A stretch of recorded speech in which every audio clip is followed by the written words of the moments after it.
اول یو شعر چې د تحفظ په نوم راغلی دی ما وجني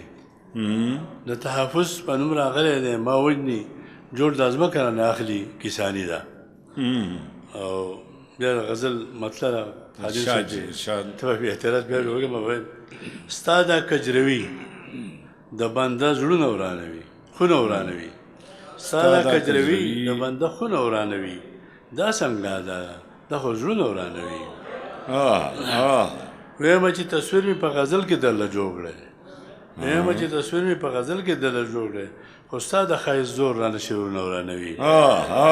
بیا وایي جي بیا وایي ویم چې تصویر مې په غزل کې درله جوړ کړی خو ستا د ښایست زور رانه شعرونه ورانوي تور خال دې په تندي او غازه په سرکو شونډو تور خال دې په تندي او غازه په سرکو شونډو لرې تې وربلګه دا خالونه ورانوي او د آدم په دې رباب کې د درخو د مینې غږ دی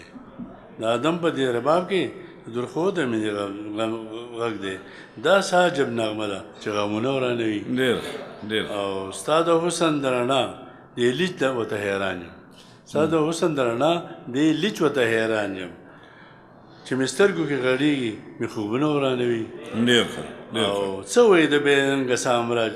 دا پیروکار نن څه وایي د بې رنګه سامراج دا پیروکار نن دا دومره بې حیا دی چې ننګونه ورانوي او راشه انځورګره یو انځور د جانان جوړ کا راشه انځورګره یو انځور د جانان جوړ کا زه چې جوړوم راله فکرونه ورانوي او راشه انځورګره یو انځور د جانان جوړ کا زه چې جوړوم راله فکرونه ورانوي او ځکه زه هر طرف ته ځم خپې مې دلته کې راکاږي ځکه هر طرف ته ځم خپې مې دلته کې راکاږي دا ستا غم زه د سترګو تقدیرونه ورانوي او د اوښکو را توپان دې نن کم کړی شبنمه د اوښکو را توپان دې لږ نن کم کړی شبنمه دا ځکه چې نازک ګلونه ورانوي